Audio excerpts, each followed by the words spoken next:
ख़बर शामिल कंदा सुप्रीम कोर्ट जे जस्टिस सजाद अली शाह चयो आहे त हिकु जज पारां सिंध हाई कोर्ट जे जजिस जी वक़ार ते सवालनि ते खेनि मायूसी थी आहे। सुप्रीम कोर्ट में 5 जजिस जे मुक़ररी जे हवाले सां जुडिशियल कमीशन जे इजलास जे मामले ते जस्टिस सजाद अली शाह बि चीफ जस्टिस उमरता बंदियाल खे ख़त लिखी छॾियो आहे। जस्टिस सजाद अली शाह संदसि ख़त में लिखियो आहे त हिकु जज पारां सिंध हाई कोर्ट जे जज जे वक़ार जे सवाल उथारण ते खेनि मायूसी थी आहे। जुडिशियल कमीशन जे इजलास में सिंध जे 2 वकीलनि जी राय ते भाड़े जज जे किरदार ते सवाल उथारियो वियो। हिन ख़त में लिखियो आहे त सिंध हाई कोर्ट जे जजिस शफ़ीक सिद्दीक़ ऐं हसन अज़हर रिज़वीअ जे किरदार ते वकीलनि जे नुमाइंदे अख्तर हुसैन सीनियरिटीअ खां सवाइ को एतिराज़ न कयो। सिंध हाई कोर्ट जा 2 अॻूणा चीफ जस्टिस हिन वक़्तु जुडिशियल कमीशन जा मेंबर आहिनि। Justice Sajjad Ali Shah chief justice खे लिखियल ख़त में चयो आहे त जुडिशियल कमीशन जे मेंबरनि खां सवाइ 2 हाणोका जजिस बि सिंध हाई कोर्ट मां आहिनि। जजिस जे किरदार बाबति सवाल उन्हनि जजिस खां पुछी सघजनि पिया।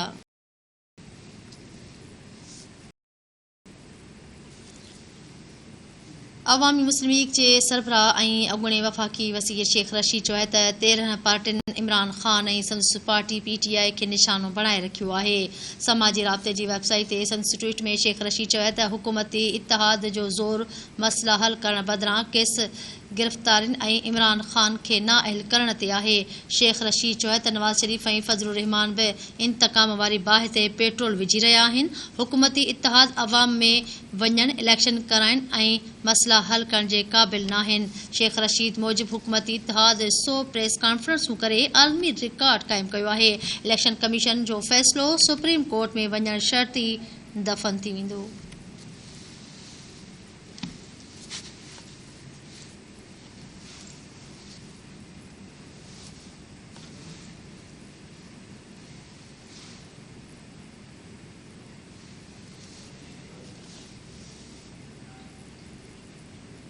होॾां अमेरिकी डॉलर मुसलसल उॾाम भरण बाद पोयां पेर करे वरिता आहिनि। इंटरबैंक में अमेरिकी डॉलर 5 रुपया 79 पैसा सस्तो थी वियो आहे। अमेरिकी डॉलर 5 रुपया 79 पैसा सस्तो थियण बाद 223 रुपये जो थी वियो। डॉलर जी घटाई बाद पाकिस्तान स्टॉक एक्सचेंज में बि अॼु कारोबार जी शुरूआत मुस्बत रही आहे।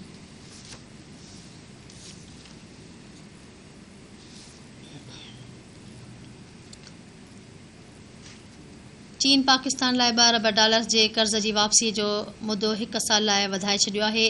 चीन जे कर्ज़ जी वापसीअ जी पहिरीं किस्त 50 करोड़ डॉलर 27 जून 2022 ते अदा करणी हुई। चीन जे स्टेट एडमिनिस्ट्रेशन फॉरेन एक्सचेंज कर्ज़ जे वापसी 1 साल लाइ वधाए छॾी आहे।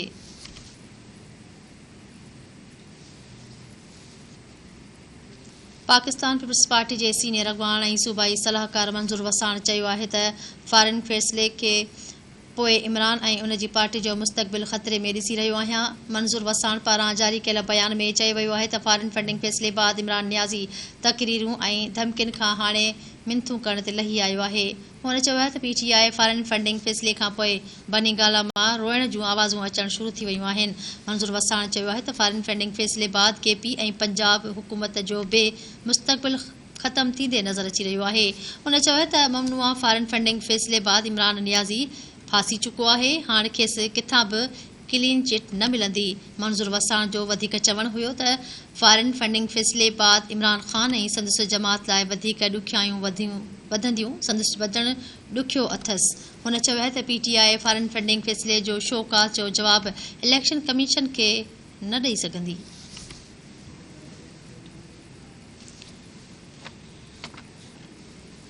ॿिए पासे मुस्लिम लीग नून जे अॻवान मुसद्दिक़ मलिक चयो आहे त फॉरेन फंडिंग बाबति जांच PTI दौर में थी आहे। Chief election commissioner Sikandar Sultan Raja खे इमरान ख़ान पाण मुक़ररु कयो हो।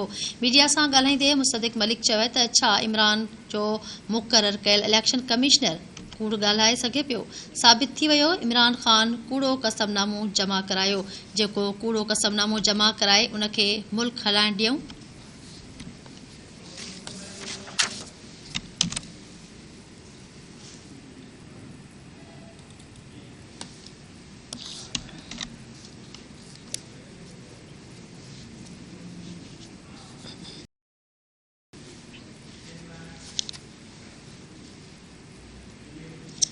नाज़रीन, हुक्मरान इत्तेहाद ऐं PTM जो गडि॒यल अहम इजलास वज़ीर आज़म शहबाज शरीफ़ जी सदारत हेठि शुरू थियण वारो आहे, जंहिं में नवाज़ शरीफ़ वीडियो लिंक ज़रिए शिरकत कंदो। इजलास में मुल्क खे वधीक ॾपेड़ खां बचाइण लाइ इमरान ख़ान खे गिरफ़्तार करण वारे ऑप्शन ते गौर वीचार कयो वेंदो। वधीक तफ़सील लाइ असां सां वीडियो लिंक ज़रिए राब्तो कयो आहे धरती TV इस्लामाबाद जे ब्यूरो चीफ नज़ीर जान जे सां। जी नज़ीर, ॿुधाईंदा हलो त PTM जो इजलास अॼु थी रहियो आहे, उन में कहिड़ा कहिड़ा ऑप्शन्स स्कोर हेठि आहिनि?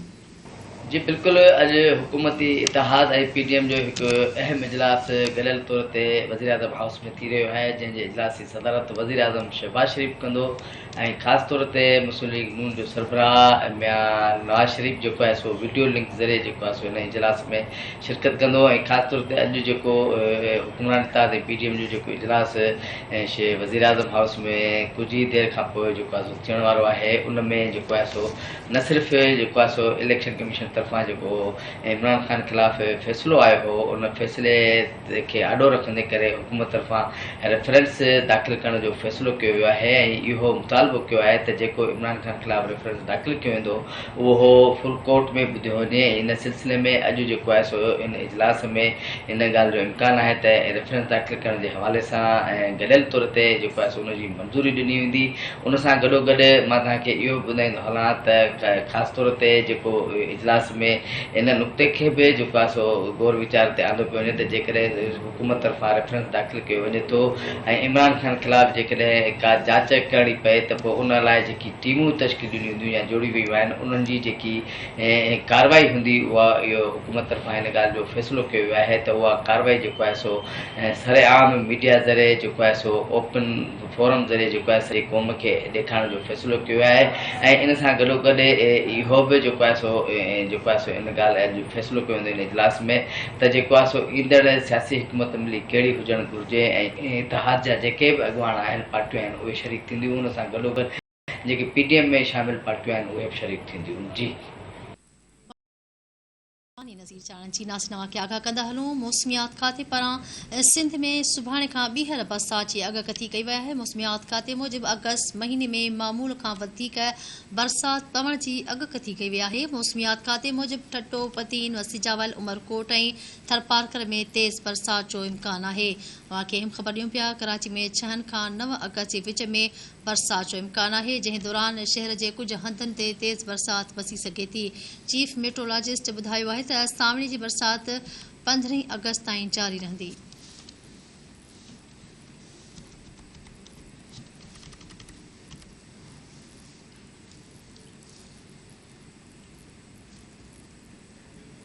नाज़रीन, सखर सिंधु दरिया में पाणी मुसलसल घटिताई थियण शुरू थी वई आहे।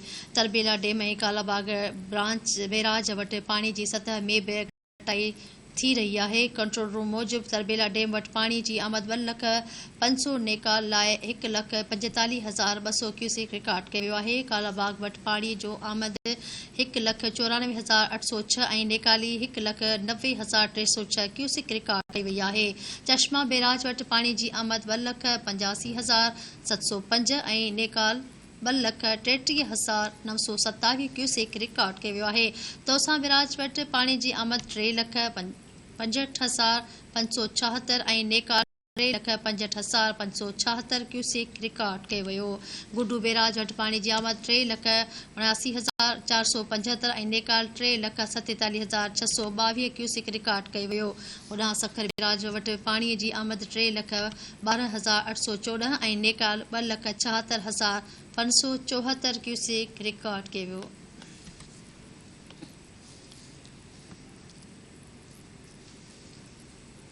वफ़ाक़ी हुकूमत पारां जोड़ियल बहालीअ जो 6 रुकनी वफ़द जोही ऐं काछे में ॿोॾि जे सूरतहाल जो जाइज़ो वठण लाइ पहुची वियो।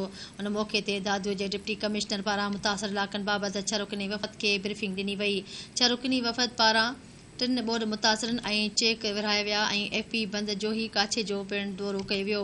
मीडिया सां ॻाल्हाईंदे वफ़द चयो त ॿोॾि सबबि सिंध ऐं बलोचिस्तान जा इलाइक़ा मुतासिर थिया आहिनि। हुननि चयो त वज़ीर आज़म शहबाज शरीफ़ बलोचिस्तान जो दौरो पाण कयो, जॾहिं त सिंध जे इलाइक़नि में ॿोॾि ऐं बरसातुनि जे सूरतहाल जो जाइज़ो वठण लाइ 6 रुकनी टीम जोड़ी वई। हुननि चयो त जोही काछे में ॿोॾि दौरान थियल नुक़सान बाबति वज़ीर आज़म खे रिपोर्ट ॾिनी वेंदी। वफ़द में शामिल MNA आमिर मक्सी चयो त गाज डैम जो कमु रुकियल आहे। कमेटी जी कोशिश आहे त मुस्तक़िल हल कढी काछे वासियुनि जे परेशानी खे ख़तमु कई वञे।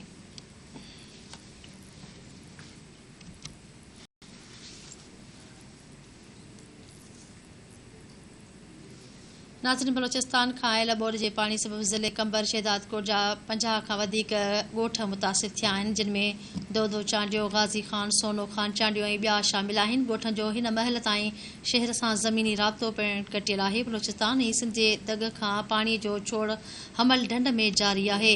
इंतिज़ामिया तरफ़ां बरसात मुतासिरनि खे सहूलियतूं न मिली सघियूं आहिनि। इन ई हवाले सां असां वीडियो लिंक ते राब्तो कयो आहे कंबर शहदादकोट जे रिपोर्टर पीर कयूम चांडियो सां। जी कयूम, इहो ॿुधायो त बलोचिस्तान खां आयल बोर जे पाणी सबबि ज़िले जा कहिड़ा ॻोठ मुतासिर थिया आहिनि ऐं हिन महिल ताईं इंतिज़ामिया मुतासिरनि जी मदद लाइ कहिड़ा उपाउ वरिता आहिनि? जी, बलोचिस्तान खां आयल बोड जे पाणी सबबि ज़िले कंबर शहदादकोट जा 50 खां वधीक ॻोठ मुतासिर थिया आहिनि, जिन में दोदो चांडियो, सनड़ी चांडियो, गाज़ी खान, सोनो खान चांडियो, हाजी मरी जो कुबो, राहू जो आइठो समेत ॿिया ॻोठ शामिल आहिनि, जिन जो ज़मीनी राब्तो हिन वक़्त ताईं कटियल आहे। बलोचिस्तान ऐं सिंध जे दंग खां हिन वक़्त ताईं पाणी जेको आहे सो हमल ढंढ में जारी आहे। हमल ढंढ खां पहिरियां सारो ढंढ अचे थी पई। सारो ढंढ में बोड जे पाणीअ जो दबाव वधी वञण जे करे गेबीदेरो रोड खे कट ॾिना विया, जंहिंजे करे उन कटनि मां जेको पाणी आहे उहो हमल ढंढ में जारी आहे, हमल ढंढ में छोड़ कयो पियो वञे। हिन वक़्त ताईं पाणीअ में काफ़ी सातरी लाथ आई आहे।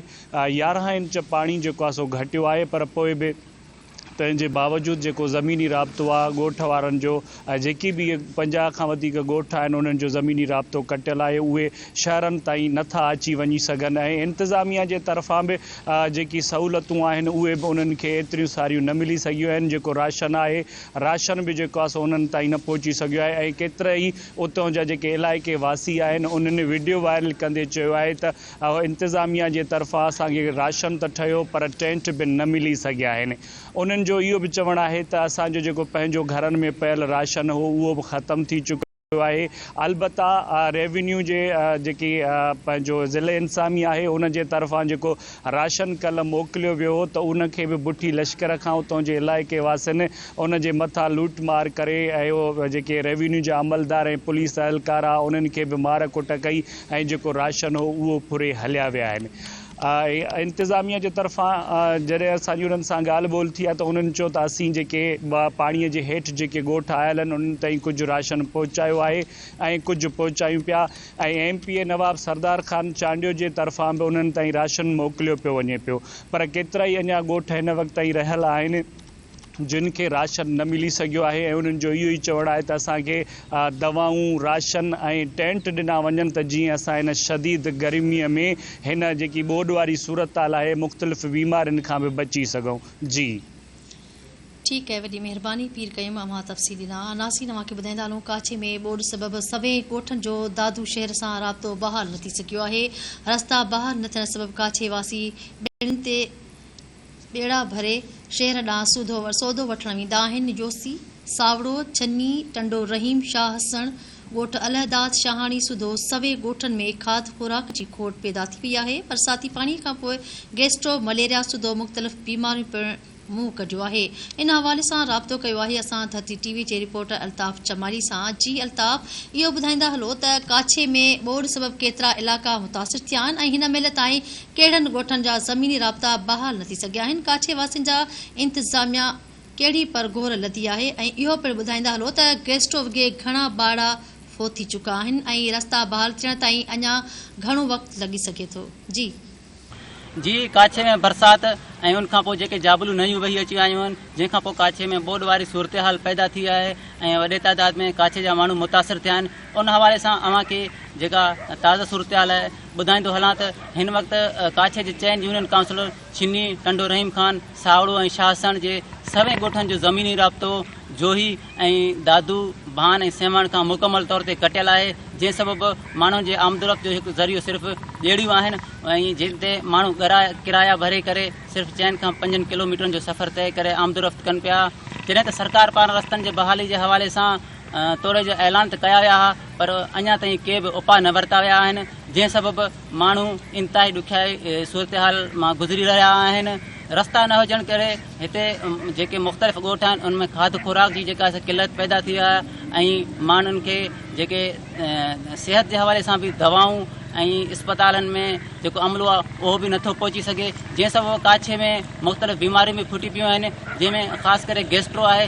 गेस्ट्रो जे हवाले सां हिन वक़्तु तव्हांखे ॿुधाइण ज़रूरत तक़रीबन काछे में 22 जेके आहिनि से ॿारड़ा फौत थी चुका आहिनि गेस्ट्रो में, ऐं छो त उहे माण्हू शहरनि ताईं न पिया पहुची सघनि, डॉक्टरनि ताईं न पिया पहुची सघनि, ऐं उन हवाले सां अञा ताईं के बि टीमूं न आहिनि मोकिलियूं कंहिं बि जेके आहिनि से ॻोठ में या कंहिं बि शहर में टीम गेस्ट्रो खे कंट्रोल करण लाइ न टीमूं मोकिलियूं न उन्हनि खे जेके आहिनि से दवाऊं मुहैया कयूं वियूं आहिनि। जॾहिं त कुझु ॾींहं अॻु में जेको आहे सो CM सिंध हिन काछे जे इलाइक़े में पिणु दौरो बि कयो आहे, उते मुख़्तलिफ़ ऐलान बि कया हुया, पर उन्हनि ते अञा ताईं को बि अमल न थी सघियो आहे। हितां जेके माण्हू आया उन्हनि खां असां ॻाल्हि ॿोल कई त हू बि चवनि पिया त जेके आहिनि सरकार पारां का बि सहायता न कई वई आहे। हाणे ज़रूरत इन ॻाल्हि जी आहे त सरकार जल्द खां जल्द हिननि माण्हुनि जी सहायता करे, हिननि जी जेका आहे मदद करे, छो त महकमा मौसमियात पारां कुझु ॾींहं खां पोइ वरी बरसातुनि जी अॻकथी कई वई आहे। अगरि बरसातूं वधीक पियूं ऐं सरकार पारां सहायता न थी त पोइ यकीनन हिते सूरत हाल इंतिहाई ख़राब थी वेंदी।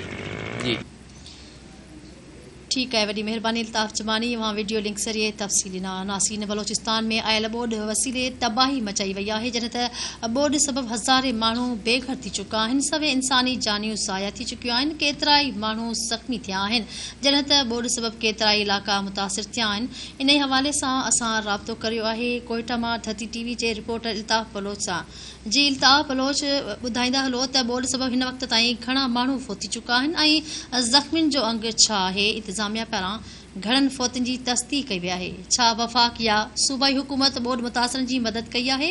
उहे कहिड़ा इलाइक़ा आहिनि जिते अञा ताईं ज़मीनी राब्ता बहाल न थी सघिया आहिनि? जी टीमूं आहिनि उहे केतिरनि ई इलाइक़नि में हिन महिल ताईं न पहुता आहिनि। 2 हफ़्ता गुज़रण बावजूद बि जेके आहे त रेस्क्यू टीमूं मुकमिल इलाइक़नि में न पहुता आहिनि ऐं मुकमिल इलाइक़नि खे रेस्क्यू न कयो वियो आहे। हिन महिल जेके आहिनि त सरियाब जेके सैलाब मुतासिरीन आहिनि, सैलाब मुतासिरीन खुलियल आसमान हेठि वेठा आहिनि ऐं हिन महिल जेको आहे त उन्हनि वटि खाध खुराक जी खोट थी पई आहे ऐं इन खां अलावा मेडिकल जी खोट आहे, दवाउनि जी खोट आहे, डॉक्टरनि जी खोट आहे। हिन महिल ताईं जेको आहे त बलोचिस्तान हुकूमत तरफ़ां केतिराई मेडिकल कैंपस भी क़ाइमु कया विया आहिनि ऐं केतिराई जेको आहे सैलाब मुतासिरीन जा कैंप भी क़ाइमु कया विया आहिनि ऐं केतिरनि इलाइक़नि में हिन महिल इमदाद जारी आहे, लेकिन केतिराई इलाइक़ा हिन महिल बि अहिड़ा आहिनि जिते हर चीज़ जी खोट आहे। इन खां अलावा भेरा जेको आहे त वज़ीर आज़म पाकिस्तान जेको मियां मोहम्मद नवाज़ शरीफ़ बलोचिस्तान जो दौरो कयो ऐं बलोचिस्ताननि जे लाइ जेको आहे बलोचिस्तान जे अवाम जे लाइ इमदाद जो ऐलान भी कयो आहे। जेको आहे त पर फौती जेको आहे त 10 लाख रुपया ऐलान कयो वियो ऐं मुकमिल घर तबाह थियण ते जेको आहे 5 लाख जो ऐलान कयो वियो, जेके पैसा हिन महिल ताईं मुतासिरनि ताईं न पहुता आहिनि ऐं मुतासिरनि वटि हिन महिल खाद खुराक जी खोट आहे। जेके मुतासिरीन आहिनि उहे हिन महिल खुले आसमान हेठि वेठा आहिनि ऐं पाणीअ सबबि ऐं जेको आहे त केतिराई 6000 खां मथे जेके आहिनि जानवर हिन महिल फौत थी चुका आहिनि ऐं जेके इलाइक़नि में पाणी बीठल आहे उते हिन महिल बदबू फैलण लॻो आहे। 2 हफ़्ता गुज़रण बावजूद बि जेको आहे त हुकूमत हिन महिल ताईं रेस्क्यू ऑपरेशन न करे सघियो आहे ऐं जेको आहे त ज़िंदगी जेके सैलाब मुतासिरीन आहिनि उहो जेको आहे त उन सैलाब जे पाणीअ में ज़िंदगी गुज़ारण ते मजबूर आहिनि। जी ठीक है, वॾी महिरबानी तफ़सील ॾियण जे लाइ। नाज़रीन, पीपल्स पार्टी जे अॻवान नादिर मक्सी चयो आहे त शहदाद कोट में बलूचिस्तान मां आयल ॿोॾ जे पाणी जे वहिकरनि में हाणे लाथ अची रही आहे। पाणी जो रुख ॿिए तरफ़ मोड़ियो आहे। लॾ पॾाइण खां शहरनि खे बचाइण लाइ कोशिशूं वठी रहिया आहियूं। वधीक तफ़सील हिन धरती TV जे रिपोर्टर सदाम सोलंकी सां असां राब्तो कयो आहे। जी सदाम, हुते बि लथो आहे पाणी, पर असांखे वधीक प्रॉब्लम जेको हुयो एक्चुअली ड्रेन्स जो हुयो। जेको ज़ीरो कॉम्प्लेक्स आहे न, उतां मीरो खान और बाराम ड्रेन अचे थी और MNV ड्रेन भी आहे, टई उते गॾु थियूं थियनि त उते रिवर्स पाणी पियो हले, मतिलबु ॿाहिरियों पाणी अंदरि पियो वञे ड्रेन्स में उल्टो। हिकिड़े पासे के दर हुया जेका नॉन फंक्शनल हुया, ख़राबु थी विया, पोइ उन्हनि खे कटे कल केरियोसीं। पोइ ॿी साइड जेकी आहे मीरो खान जी उहा ड्रेन जी उते दर ई कोन्हनि। हा त उहो ईअं ई पाणी वहे पियो वापसि, जेका मेन दर हुया अॻिते कॉम्प्लेक्स जा उन जे बि मथां पियो वहे। इहो असां हाणे सभु चीफ इंजीनियर जो हुते हुया, इहो ई वेही सलाह कईसीं जो हाणे इहे ॿई स्ट्रक्चर जेका नवां ठहनि और इनमें दर हुजनि, अञा मथे दर हुजनि। जो मथां तव्हां दरनि खे बंदि कयो था, हाणे पाणी जी सतह जी बि ख़बर पए थी, उन आधार ते तव्हां स्ट्रक्चर ठाहियो जीअं पाणी मथां न वहे न। हाणे बि मथां वहे पियो त अंदरि असांखे तंग पियो करे, सिमूं जेकियूं आहिनि उहे वधियूं पई वञनि, सिम अंदरि टुटे हा त इहो फ्लड जो पाणी सॼो अंदरि वञे हा, पर अलाह मिड़ी बचायो। हा उहो असां उन ते कमु कयोसीं, ॿ ॾिहाड़ा हाणे बचा थी वियो। न हाणे हमल में शुरू आहे, हमल जी गेज अॼु ॿुधायूं मूंखे 6.1 आहे, अञा नओं पाणी उन में एंटर पियो थिए हमल में। हा बेसिकली हमल और गैबी देरे रोड जे विच में हाणे को ऑब्स्ट्रक्शन न आहे। हा रोड जो ऑब्स्ट्रक्शन हुयो वॾो, जंहिंमें जंहिं वजह खां इन ते असांजे 0 पॉइंट ते प्रेशर पियो थिए, उहा रोड कट करायोसीं। पाणी हाणे नेकाल होॾे करे पियो, हेॾे बि प्रेशर घटि थी वियो। हाणे परते जेको आहे सॼो ढंढ आहे, ओपन मुल्क आहे, उते भरिजंदो। पोइ वरी उन खां पोइ अगरि घणो पाणी थियो त रस्तो वठंदो साइड बंदि जो।